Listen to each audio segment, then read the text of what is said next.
Hi folks, welcome to Talk About Topeka. I'm Chris Schultz. I'm here with Eric Johnson. He's the president of the MTAA, and we're at Topeka Regional Airport. Sit back, relax, and enjoy this episode, which is brought to you by the WIBW channels and the Break Room. Check it out at breakroomdowntown.com. This episode starts right now.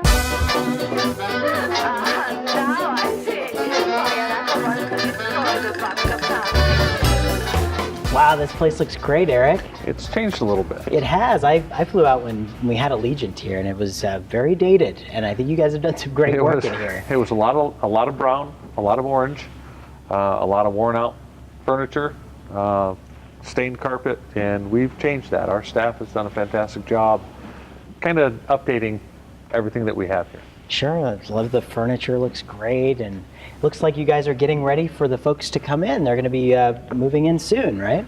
Yes, we are moving along. It's been quite a challenge because there was so much to do, but we're getting there. And you know, the staff for the airline is here starting to do some training, getting ready for that first flight on January 7th. I think it's great. You'd been on our show, and this was back when you could make a very vague announcement about the idea of air service coming to Topeka, and it was very exciting at the time. And now we know that United is coming to Topeka. We know a lot of specifics. They're already selling tickets now online, and perhaps one of the coolest things is that Topeka now exists as a destination. If you go to Expedia, and I did today, I went there and tried to buy a ticket for February to go to New York out of Topeka, and we exist as a destination. We are figuratively, but literally, on their map. Yeah. If you look at their onboard magazine, Topeka is in there, and I have a copy of that. It was exciting to see. You know, it's been a long time, a lot of talk, a lot of work, but January 7th. This is really, really exciting. I want to take a look around this place as we're talking here. So we're going to have some terminals in here, or some little check-in desks right here in the terminal, I guess? United will be at this counter. Okay. They still have their contractors that need to come in and prep the counter space behind the counter, do a lot of their office work. But as far as the airport is concerned, the only thing we have to do behind that counter right now is lay some carpet. Yeah, that's pretty cool. That's pretty cool. We're getting closer. Exciting stuff. Yes, it is. And this is, of course, a great area to wait. What I think is interesting about whenever I had the opportunity to fly out of Topeka is that you parked right out front, you walked straight in the front door, you walked straight to the counter, and you just hung out for a little bit, you know, and then you went down here and you hopped right on the plane. It cut so much stress out of the picture of suddenly travel didn't become this burdensome thing where you had to figure out how you're going to get to Kansas City and how you're going to get back home, and it was much better. Absolutely, and you know, that's what we've been talking about. It's all about easy. It's easy parking. It's easy commute. It's easy parking. It's easy walk from the parking lot to the terminal building, and there's no way you can get lost here. You walk in, there's the counter, and check-in is just around the corner. It's right over here. Let's go back and check this area out over here. So how did you go about getting an airline to come to Topeka? It was 7 years of considering our options. Really, well, 6 years of actually working the idea the best we could. And in the last 2 years, having the funds to provide a minimum revenue guarantee to an airline, and that is essential. Small communities, especially small communities that don't have existing service, have to share the risk with the airline in order to make it even an option, even to get them to consider it or talk to you. We have to take a walk in here. Yeah, let's go check it out. And this is how easy it will be for the screening operation. You know, as you saw, or as you know, at other large airports, there's times where you're going to have one central screening area and a very long line. Kansas City's not like that. It's broken down in a way that's fairly convenient, but it's still 75 miles away. This is one flight at a time going through here. It's a 50-seat regional jet. We have the TSA equipment already in place. Their staff is already building up to man this operation in the very near future. Sure. So it'll be ready to go and go through the screening process here, and then the waiting is within sight. The gate is within sight. It's right there, yeah.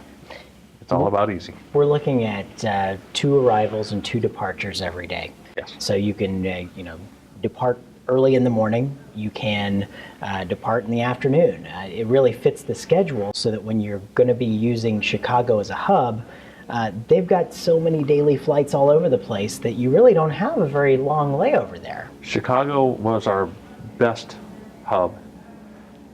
The times that we have for departures from here fit very well into the system in Chicago. It couldn't have been better the way it worked out. So we have the 6 a.m. departure, and then we have a 3:14 departure. They fit well into that system. So again, it's all about easy. Absolutely. I can't tell you how excited I am because I always have to ask friends to drive me to the airport, and then I always feel guilty about it because they've got to turn around and drive right back. So the commute time for someone who's dropping a friend off at the airport and picking them up, they've got to spend 4 hours driving to make that happen for you. And then not to mention the time they have to take off work, they could be in for 6 hours to be able to get you to the airport and back. Or the option was to pay for it. Pay for your parking there. Yeah. Our parking here is going to be very nice. Yeah. $5 for as long as you're gone. If you're on a 2-day trip, it costs $5. If you're on a 2-week trip, it costs $5. I don't even know if you can park your car in Kansas City for $5 at all anywhere. I mean, it doesn't seem like it, folks. I mean, it's really the most convenient way because if you were parking this close to the terminal in Kansas City, you'd be paying $22 a day. Absolutely. And this is $5 for 2 weeks if you want. It's amazing. I think it's really cool. Yes, and I'm thrilled with it. It's been a lot of work. Yeah. But here it is, and what we have to offer through our market studies, we hired a consultant to help us with this process, and Sixel Consulting has done a fantastic job for us. But really what they've discovered is the Topeka community, and not just the city of Topeka, but the area surrounding Topeka. We contribute nearly 1 million passengers through the Kansas City Airport on an annual basis. That's a lot of lost revenue to and from, departures, arrivals. Departures and arrivals, yep. So that's a lot of lost revenue for Kansas. Yeah. So what we want to do is we don't expect to bring that million back all at once. What we want to do is build that. We want to get a small piece of that. And we want to bring that service back to the capital city of Kansas. It belongs here because it is the capital of Kansas. Absolutely. You think about it, times have changed enough. Gas prices are so high. The things that may have pulled air service away, what pulled it away initially? I mean, why did we stop having air service here? Well, it's kind of a very long, complex, but breaking it down to the nuts and bolts. Elevator speech of it. The elevator speech, okay. Down and dirty. Okay. Deregulation in 1978 and the end of the Essential Air Service Program for Topeka. Now that still exists in other locations, but it costs too much here to use that Essential Air Service. So we had the wrong equipment, or we had the wrong hub, or we had to stop somewhere in between our city and the hub. Yeah. And it just didn't work. So what we wanted to do with this, our primary goal is the package. It's the right hub with the right equipment, the right times, and we pulled all that together. United has been a fantastic partner, and we've only been in this for just a short while. Yeah. But they made all of that work. Yeah. And now it's up to the community to use the service. Now, when I went on to Expedia, I booked a trip because I've been looking, as I said earlier, to go to New York. And for me, in every scenario that I could really figure out, I tried to find a trip where I could fly from Topeka to New York with just that stop in Chicago right there. So, and it was about an hour layover in Chicago. And then I took the trip as if I had driven to Kansas City and flown to find out how much the ticket would be. And from Topeka, it was a little bit more money, but of course, we're in the air longer because we're going somewhere else. Right. Made perfect sense. But the commute time in every solution I could come up with, whether it was how much money you spend on gas and tolls versus how much money you spend to park your car versus how much you inconvenience your friends, it was hands down a much better deal for me to fly out of Topeka. If you factor all the cost, so you have a true comparison of cost, Topeka is a very good option. Yeah, it truly is, folks. I can't even tell you enough. The next time, what we have to do really is to reprogram that chip in our heads, because we've been driving to Kansas City so long to fly, and right. We just have to reprogram that chip and start thinking about Topeka as a very rational and probably the best option that we have to travel to other places. We've got an option now that hasn't currently been on the table, and we've got to use that option. So it's a fantastic choice. We'll see that beginning January 7th. Nonstop service to Chicago and more than 100 cities beyond that, just one stop. Yeah, really exciting stuff, Eric. And I thank you so much for coming on our show and letting us come out here and see this place, first of all. But no, I welcome the public to come out. If they have any questions, come out, walk around, check out the terminal building, see what's here, see how convenient it will be before that first flight. Just get an idea of what to expect. And the tickets are being booked now? United.com. United.com. I got mine through travel websites. It's all over the place. Topeka's all over the map because of this deal. So you can really get some great deals on flights and do it here in Topeka as opposed to Kansas City. So we also have a little cafe in here as well, right? Right. And right. There has been, it's not just been closed down here for years. You guys actually have had business travelers, and tell us a little bit about how that. Well, there's a lot of different pieces to an airport and how it operates. Millionaire is the fixed base operator here at Forbes or Topeka Regional Airport. And what they do is accommodate the transient aircraft that come through, whether it's for business or cargo operations or whatever. Mm-hmm. And we are the primary movement facility for Fort Riley. Mm-hmm. So we have a new U.S. Army facility here on the field. We do charter operations through here, whether it's for military or the junkets that head to Vegas or out west to just as a public charter fly through this airport. So we have without the airline involved, we have about 10,000 annual enplanements. Oh, wow. Not counting what we hope to draw with the airline. Wow. And it really opens it up to everyone in Topeka. It really has a facility that they can use and a convenience that they can use, and this is really exciting. It is, and the more we use it, the more we'll be able to grow it. Yeah. Think about what this place looked like not too long ago, and it's not just about what you see, it's also the fact that you can see it. Yeah. The lights in the parking lot, we have those all repaired now. The lights in this terminal building, every bulb has been fixed or replaced. Every piece of the electrical for that has been replaced. The roof has been replaced. There's a huge expense that we didn't see because we did this with our own staff. Mm-hmm. So all of the carpeting that our staff put in, now we didn't do the upholstery, mm-hmm. but we tore down the seats, dismantled, sent them off, they were reupholstered, we brought them back and reassembled and placed them here. All the painting, that was our maintenance staff that completed that as well. Looks really good. We saved a lot with our maintenance staff being able to do this work, and it's a fantastic job. Now, aside from me and anybody else being able to get a ticket here and fly off and that obvious convenience, what does this airport do for Topeka? How does it help us as a community to grow? Well, you look at travel and tourism. This is now, as you said before, a destination. You can get here.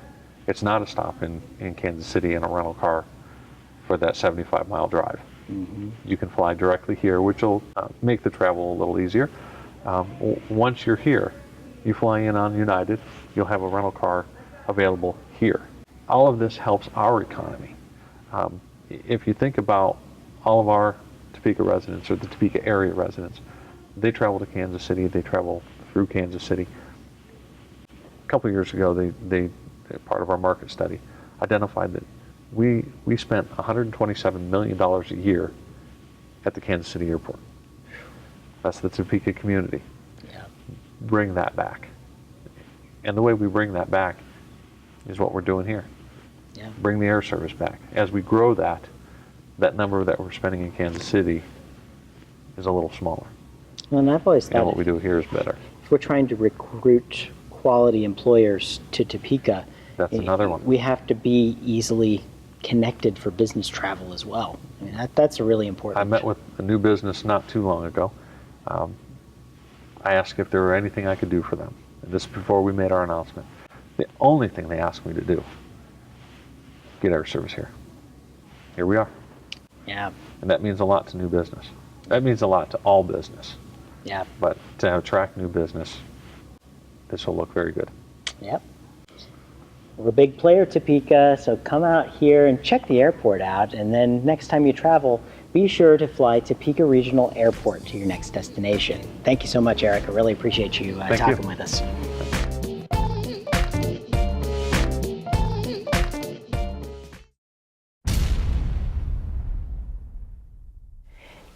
United States Army Sergeant Jamie Jarboe, age 27, was shot in the neck in Kandahar, Afghanistan in April of 2011. I'm joined on the show with his widow, Melissa Jarboe. On top of all that, we are kind of bringing the love and the patriotism back here to Topeka. That was something that I felt when I came home. As the girls and I walked down the street, people knew us because of the newspaper, because of the newscasts. But I really didn't feel a strong red, white, and blue patriotism feeling from Topeka. I do on 4th of July. I think it's great. It's wonderful. Sure. But then once I found out there was no Topeka Veterans Day Parade, I'm like, oh, now we can bring the patriotism to town. Yeah. And so I went down and spoke to the city and found out that in the history of Topeka, there's never been a Veterans Day Parade. Really? No, nothing at all. No. That's weird. I mean, I knew we haven't had one, but I never knew that there never has been one. No history of it. And Wow. you know, in 1992 there was an Armed Forces Day Parade, and it was huge. And then it went away. And so I met with the mayor. We talked about it. We talked to like 7 different historians. Wow. And they said, no, I'm sorry, we haven't had one. And so then, now it kind of started as a personal challenge. Okay, now let's create something great in the capital city of Topeka. Let's put Topeka on the map for patriotism because we are in the heart of America. We should do that. And so started doing that little by little. We now have, you know, close to, I think, 70 to 75 registrants for their first annual Veterans Day Parade on November 11th at 11 a.m. Going right by, you know, downtown Topeka here. Yeah, very cool, very cool. And so we're kind of creating that, but then we figured anybody can do a parade. Why not do a series of events the week before leading up to the parade to get the community ready to rally around our military veterans?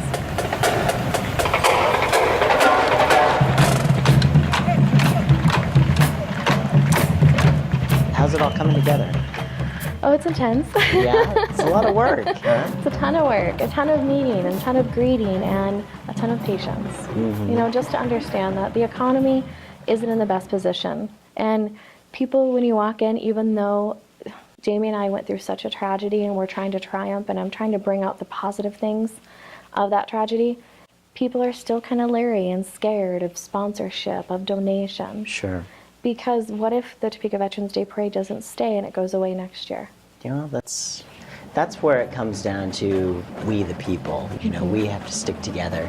We have to get behind these causes and we have to make them work. And I think the message here is that all of these people, that serve our country, you know, they do it without question. And some of them, you know, come home with disabilities, and some of them, you know, have families that, you know, are going to be on their own because of their sacrifices. That's the ultimate sacrifice. And I think we as a community, we want to stand behind that sacrifice. We understand how important it is. And I think this is going to be a great community that's going to rally behind exactly what you're working for here, because you're working for the right things. You really are. Mm-hmm. Now this year I've thought about it, even if I only close out with the one sponsor we do have, which I have to give credit to New Sound Hearing of Topeka. Mm-hmm. They signed up at the very beginning when I started this last January and, paid the sponsorship fees.